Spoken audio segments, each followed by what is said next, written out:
The diamond ring on her finger felt heavier than a coffin nail. On the night she was supposed to consummate her forced marriage to the city's most ruthless crime lord, 24-year-old Charlotte did the unthinkable. She looked the devil in the eye and demanded a divorce. His response? Absolute chills. The penthouse at the apex of the Cialdini Tower was a fortress of glass, steel, and suffocating silence. Below, the sprawling cityscape of Chicago glittered like scattered diamonds on black velvet. But inside the master suite, the atmosphere was as heavy as a crypt. Charlotte Montgomery, now Charlotte Vitiello, stood rigid in front of the floor-to-ceiling window. She was a vision in white silk, though she felt like anything but a vision. The bespoke designer wedding gown, commissioned by her cruel father, Roland Montgomery, was an architectural nightmare. It had been constructed with aggressive, bone-bruising corsetry, specifically engineered to compress, conceal, and minimize. Charlotte was not a small woman. She was plus-sized, possessing a soft, full-figured body that had been the subject of relentless mockery in the high society circles of the Chicago elite.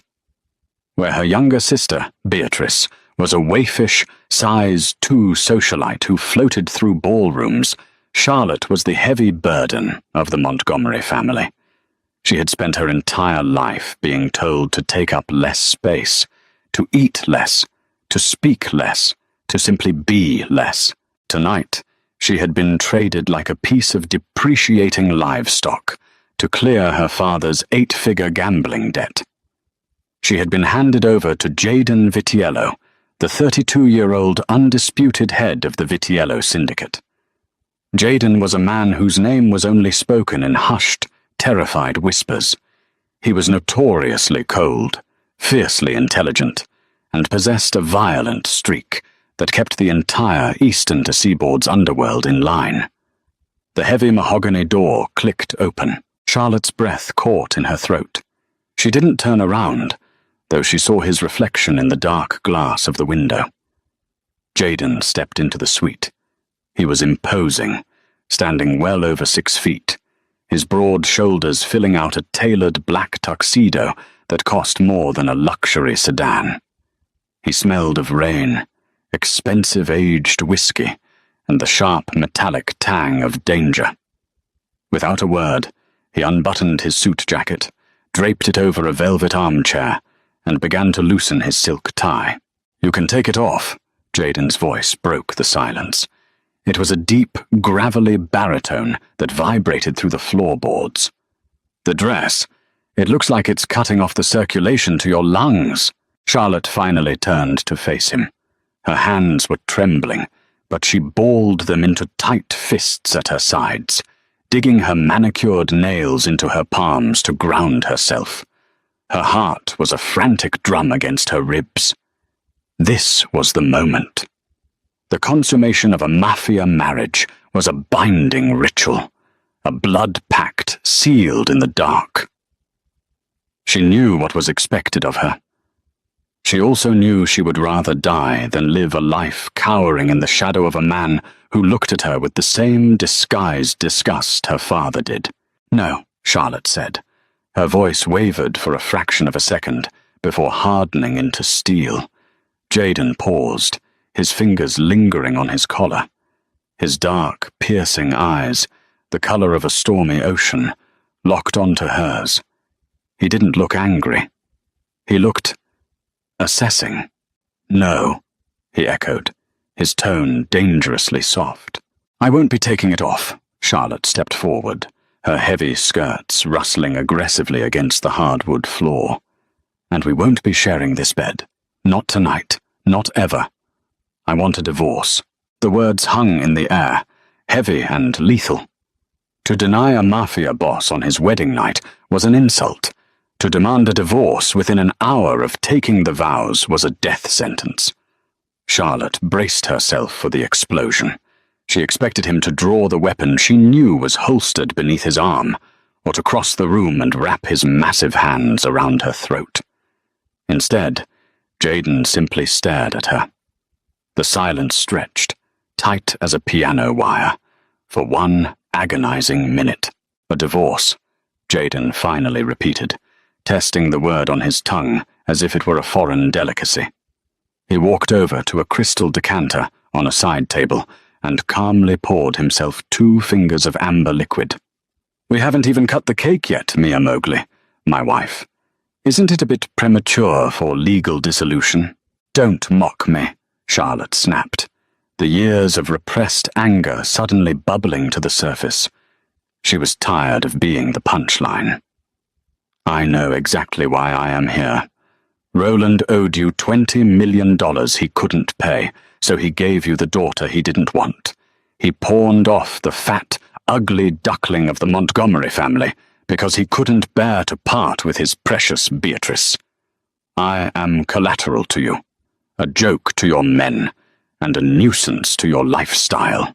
Jaden took a slow sip of his drink, his eyes never leaving her flushed, defiant face. "I am well aware of how your world works, Mr. Vitiello," Charlotte continued, her chest heaving as she fought against the restrictive corset. "You will keep me locked up in this glass cage. You will parade your thin, beautiful mistresses around the city while I am forced to play the slunt, dutiful wife who looks the other way. I refuse. I will not spend the rest of my life hating myself just to satisfy my father's debts and your ego. Kill me if you have to, but I am not doing this. I want an annulment." She stood there, chest rising and falling rapidly, waiting for the executioner's axe to fall. She had defied a monster. She was fully prepared to pay the price. Jaden slowly set his heavy crystal glass down on the polished mahogany. The soft clink echoed loudly in the tense room. He began to close the distance between them. With every predatory step he took, Charlotte forced herself to hold her ground, lifting her chin, refusing to cower. He stopped mere inches from her. Up close, the sheer magnitude of the man was overwhelming. He looked down at her, his gaze sweeping over her flushed cheeks, her defiant brown eyes, and the soft, heavy curves of her body squeezed into the agonizing white silk. "You think," Jaden said, his voice dropping to a low, intimate murmur that sent a shiver down her spine, "that your father offered you to me?" Charlotte frowned, her defensive walls faltering for a second. "I know he did." Jaden let out a dark, humorless chuckle. "Charlotte, your father didn't offer you. Roland offered me Beatrice." Charlotte felt the air vanish from the room. She stared at him, entirely thrown off balance by the revelation.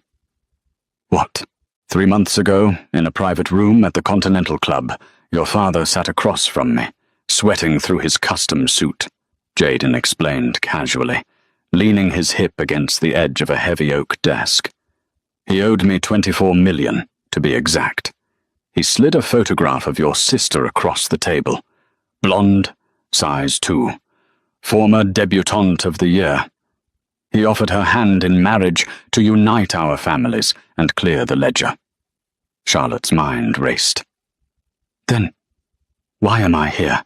"Because," Jaden said, his eyes darkening with a fierce, unreadable intensity, "I told him to put the picture away. I told him I didn't want the porcelain doll. I demanded the architect." He reached behind him, opening the top drawer of the desk, and pulled out a thick manila folder. He tossed it onto the desk between them. It hit the wood with a heavy thud. "Open it," he commanded. Hesitantly, Charlotte stepped forward. Her fingers trembled slightly as she flipped open the cover.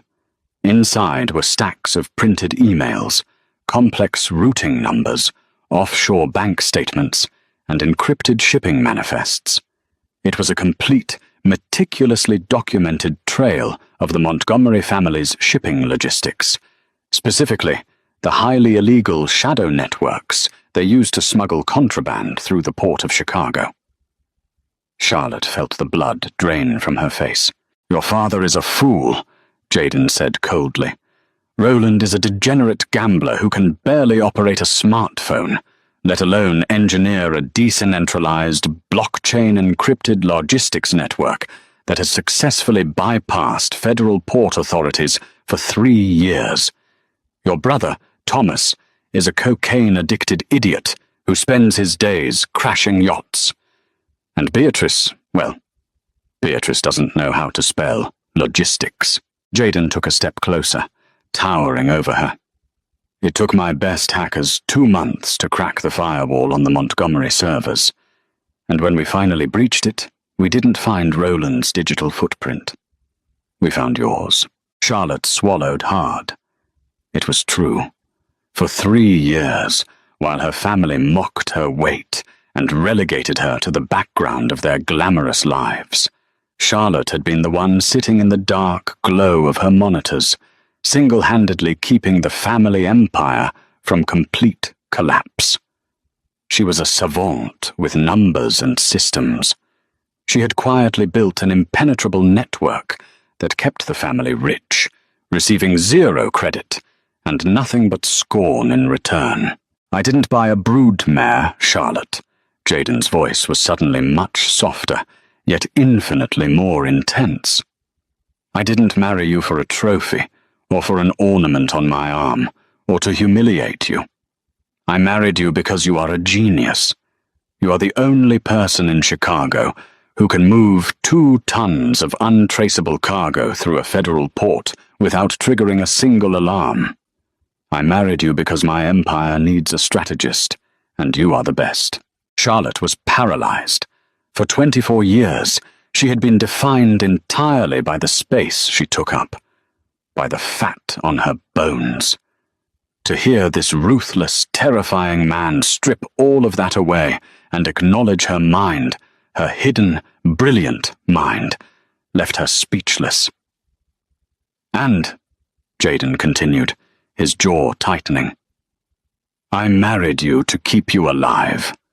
Charlotte's head snapped up. What are you talking about? Did you honestly think I didn't know your family despises me? Jaden asked, crossing his arms over his broad chest. Roland didn't just agree to this marriage to settle a debt. He made a side deal with the Roman. The Russians want me dead, and your father wanted his debt erased and his precious company back. Jaden reached into his pocket and pulled out a small metallic object, tossing it onto the desk next to the folder. It was a charred, disarmed detonator. My second-in-command, Lorenzo, pulled a block of C4 out from under the church altar 2 hours before you walked down the aisle today, Jaden stated, his eyes flashing with a cold, murderous rage. Your father and your brother planned to blow us both to hell during the ceremony. They were willing to sacrifice you to wipe the slate clean with the Vitiello family and hand my territory to the Russians. Tears stung Charlotte's eyes, hot and sharp. Her family was cruel, yes. They were vain and emotionally abusive. But to murder her, to strap a bomb to the altar she was standing on? The betrayal felt like a physical blow to her chest. She placed a hand on the desk to steady herself, the restrictive corset suddenly making it truly impossible to breathe. She swayed slightly. Before she could fall, Jaden was there. His large, warm hands gripped her shoulders, steadying her. His touch wasn't harsh. It was incredibly grounding. Breathe, Lottie, he ordered softly, using a nickname no one had called her since she was a little girl. They were going to kill me, she whispered, a tear slipping down her cheek. They were going to try, Jaden corrected her, his voice absolute. But I don't let people break my things, and I certainly don't let them kill my wife. He slowly moved his hands from her shoulders to the back of her dress. This dress is a torture device, he muttered, his fingers finding the complicated lacing of the corset. Turn around. Numbly, Charlotte obeyed. She felt his strong, calloused fingers working the tight laces at her back. With every pull, the agonizing pressure around her ribs released. When the corset finally gave way, Charlotte took her first full, deep breath of the day. The relief was staggering. "You asked for a divorce, Charlotte," Jaden said from behind her, his voice rumbling against her back. He didn't try to touch her bare skin, offering a respectful distance now that the dress was loosened. "If you walk out that door, you will be walking onto streets controlled by the Romanovs, with a family who wants you dead. You will be a brilliant woman who has nothing." He stepped around to face her again. The cold Mafia Boss was gone, replaced by a man offering a genuine, dangerous partnership. "Stay," Jaden offered, holding his hand out to her. "Be my wife in name and my partner in business. Take over the Vitiello logistics network. Let me show you what it feels like to be valued for exactly who you are, instead of what you weigh. And in return," a dark, predatory smile spread across his handsome face, "I will give you a front row seat as I dismantle your father's empire, piece by piece, and serve it to you on a silver platter." Charlotte looked at his outstretched hand. The heavy diamond on her finger caught the ambient light of the city. She had entered this room a victim, ready to demand an escape from a monster. Now the monster was offering her the keys to the kingdom. She took a deep breath, letting the heavy silk of the ruined wedding dress pool slightly around her waist. She looked up into Jaden Vitiello's eyes, and for the first time in her life, she felt truly, incredibly dangerous. She reached out and placed her hand in his. "Show me the ledgers," Charlotte said. 6 months had passed since the night Charlotte Montgomery shed her suffocating wedding gown and stepped into the underworld. The skyline of Chicago remained unchanged, but the shadows beneath it had been entirely rewritten. The underground command center of the Vitiello Syndicate hummed with the quiet electric energy of a high-stakes war room. Charlotte stood before a wall of glowing monitors, her eyes darting across encrypted tracking routes and fluctuating offshore accounts. She was no longer the shrinking, insecure woman who had been paraded to the altar. She wore a tailored, deep crimson pantsuit that accentuated her full curves, the rich fabric draping perfectly over her hips and bust. For the first time in her life, she wasn't hiding her body. She was weaponizing her presence. Jaden stood a few feet away, his arms crossed over his chest as he spoke in low, clipped tones to Lorenzo, his underboss. Whenever Jaden looked at Charlotte, which was often, the cold, calculating eyes of the Chicago boss softened into something fiercely possessive and deeply respectful. Their marriage had remained unconsummated in the physical sense, a silent agreement to build an empire of trust before sharing a bed.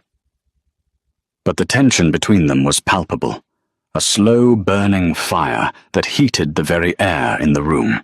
"They're moving tonight," Charlotte announced, her voice cutting through the low murmur of the command center. Jaden and Lorenzo immediately approached her station. "Roland and Victor Romanov?" Jaden asked, standing close enough that Charlotte could feel the heat radiating from his large frame. "Yes," Charlotte nodded, pointing a manicured finger at a blinking red cluster on the screen. "My father is predictable. He's leveraging the last of his liquid assets to help the Romanovs bring in a massive shipment of untraceable military-grade hardware through Pier 44. They think they've bypassed our security subroutines." Lorenzo frowned, leaning closer to the screen. "Pier 44? We locked down that sector weeks ago. How did they get the clearance codes?" A slow, dangerous smile spread across Charlotte's lips. "Because I sent them." Jaden let out a low chuckle, his eyes gleaming with pride. "You laid a honeypot." "I fed them a breadcrumb trail of obsolete clearance codes," Charlotte explained, bringing up a side-by-side comparison of the logistics on the screen. "Intercepted Romanov. Directive. Target, Pier 44, Container Block 7A. Clearance code V Delta 99. Vitiello perimeter weak. Proceed at 0200 hours. They believe they've outsmarted us, Charlotte continued. My father thinks he has successfully hacked the very system he believes I was too stupid to understand. What they don't know is that Pier 44 is an operational dead zone. I've rerouted the local port authority and the Federal Coast Guard to conduct an unannounced training drill exactly 3 blocks away from their drop-off point. So they sail right into a federal net, Lorenzo said, his eyebrows raising in genuine awe. He looked at Jaden. Boss, she's terrifying. I know, Jaden murmured, his gaze fixed intensely on Charlotte's profile. It's my favorite thing about her. Charlotte felt a flush of heat rise to her cheeks, but she held his gaze. We don't just want them arrested, Jaden. Arrests lead to trials, and my father has enough blackmail on local judges to walk. We need them broken, publicly and financially. What is the final phase, Lottie? Jaden asked softly, using the nickname that had become his private endearment for her. Charlotte tapped a key, bringing up the financial mainframe of the Montgomery family's corporate holdings. While they are busy panicking at the docks tonight, transferring all their focus to the seized cargo, Charlotte said, her voice dropping into a deadly calm. I am triggering a massive automated short sell on all Montgomery shipping shell companies. By 6 a.m. tomorrow, their stock will plummet to fractions of a penny. When the banks call to collect on the margin, Roland will have absolutely nothing. The empire will be legally liquidated. And who is going to buy the liquidated assets? Jaden asked, though the wicked smirk on his face suggested he already knew the answer. Charlotte turned fully toward her husband. I am, with my own holding company. Jaden reached out, gently tucking a stray lock of dark hair behind her ear. His large hand lingered on her jawline. The tenderness of the gesture stood in stark contrast to the ruthless ruin they were orchestrating. Lorenzo, Jaden commanded, never breaking eye contact with Charlotte. Gather the men. Let the Coast Guard take the Romanov pawns. We are going to personally pay a visit to Roland Montgomery. The private study of the Montgomery estate was steeped in the smell of stale cigar smoke and desperation. Roland Montgomery paced the length of his Persian rug, his face slick with a cold sweat. His golden boy son, Thomas, sat trembling on a leather sofa, mindlessly scrolling through his phone as the notifications of their financial doom poured in. Stock dropped 40%. Stock dropped 70%. Margin call from Chase. Accounts frozen. How is this happening? Roland bellowed, throwing his crystal whiskey glass against the stone fireplace. It shattered into 100 glittering pieces. The Romanovs were supposed to crush Vitiello. The shipment was supposed to clear our debts. Before Thomas could stutter a reply, the heavy oak doors of the study blew open. 4. Vitiello enforcers stepped into the room, their suppressed weapons drawn, securing the perimeter in seconds. Roland froze, all the color draining from his face as Jaden Vitiello walked slowly into the study. The Mafia Boss wore a bespoke midnight blue suit, looking every inch the untouchable king of Chicago. Jaden, Roland choked out, his hands raising in an immediate gesture of surrender. Please, there's been a misunderstanding. The Romanovs forced me. Save your breath, Roland, Jaden interrupted, his voice a low, terrifying rumble. I'm not the one you need to grovel to tonight. Jaden stepped aside. From the shadowed hallway, Charlotte walked into the room. Roland gasped, stepping back as if he had seen a ghost. Thomas dropped his phone. Charlotte stood tall, her posture immaculate, the crimson of her suit stark against the dim lighting of the study. She looked at the 2 men who had tormented her for 2 decades. They looked small, pathetic. Charlotte? Roland whispered, his eyes wide. You're alive. We thought he killed you when the bomb failed. We thought you were a hostage. I was never a hostage, Father, Charlotte said, her voice steady and echoing with authority. And I am not the fat, useless burden you sold to clear your ledger. She walked over to his massive mahogany desk and dropped a thick, leather-bound portfolio onto the center of the blotting pad. What is this? Roland stammered. Your surrender, Charlotte replied coldly. I suggest you read the terms. Roland scrambled to the desk with trembling hands. He flipped open the portfolio. His eyes darted rapidly across the legal jargon, widening with every line. Complete asset transfer. 100% of Montgomery shipping logistics, warehouses, and corporate headquarters transferred to CV Holdings. Estate foreclosure. The Montgomery family estate, including all vehicles and secondary properties, seized for immediate auction. A trust dissolution. The private trust funds for Thomas and Beatrice Montgomery, permanently liquidated and absorbed. This is everything, Roland choked, looking up at her with tears of absolute terror in his eyes. You've taken everything. Beatrice's trust, Thomas's accounts. How did you do this? You don't have this kind of money. No, Jaden said, stepping up to stand right behind Charlotte. He placed a heavy, reassuring hand on the small of her back. But my wife has access to the entire Vitiello Syndicate's treasury, and I gave her a blank check to buy your ruin. Why?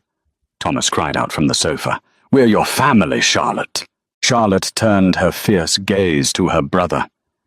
You stopped being my family the moment you planted explosives under the altar I was standing on. You traded my life for power. Now, I am trading your legacy for peace. She looked back at her father. Sign the papers, Roland, or Jaden's men will leave you to the Romanovs. Victor lost $30 million of hardware tonight because of your bad intel. I imagine they are looking for someone to bleed. Faced with absolute destruction or painful death, Roland's shoulders collapsed. He picked up his expensive fountain pen and, with a shaking hand, signed his empire away to the daughter he had thrown away. Charlotte picked up the portfolio. She felt a profound, overwhelming lightness in her chest. The weight of her past was finally gone. Get out of my house, Charlotte said quietly. You have 1 hour. An hour later, high above the city in the penthouse of the Cialdini Tower, the heavy mahogany doors of the master suite clicked shut. The silence inside was no longer suffocating like it had been on their wedding night. It was warm, safe, and entirely theirs. Charlotte placed the signed portfolio on the side table. She felt a sudden wave of exhaustion, the adrenaline of the night finally leaving her system. She felt Jaden's presence behind her, before she felt his touch. His large hands slid around her waist, pulling her back against his solid, broad chest. He buried his face in the crook of her neck, inhaling deeply.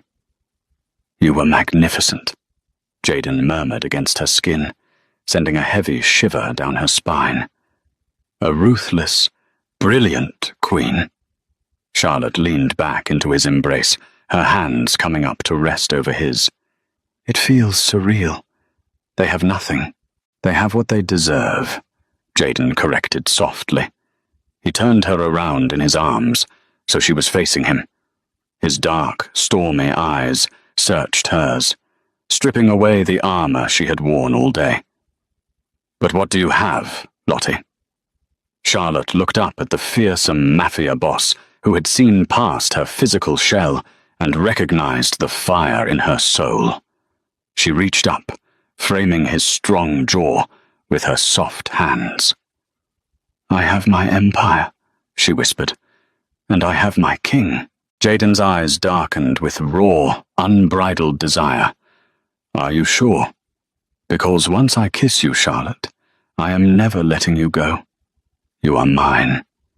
Every brilliant thought, every soft curve, every inch of you. I wouldn't have it any other way, she breathed. When Jaden finally brought his lips down to hers, it was an explosion. There was no hesitation, no holding back. It was a kiss forged in fire, respect, and deep, undeniable love. He lifted her effortlessly, carrying her toward the massive bed at the center of the room. Tonight, there were no corsets. There was no fear. Charlotte Vitiello was exactly who she was meant to be. Powerful, adored, and the undisputed queen of the Chicago underworld. Charlotte's journey from a pawn to a powerful mafia queen proves that true strength lies in brilliant minds, not societal expectations. She didn't just break the scales. She broke the entire empire that tried to hold her down. If you loved this intense, twist-filled story of revenge, romance, and claiming your true worth, hit that like button. Share this story with someone who loves a badass heroine, and don't forget to subscribe to our channel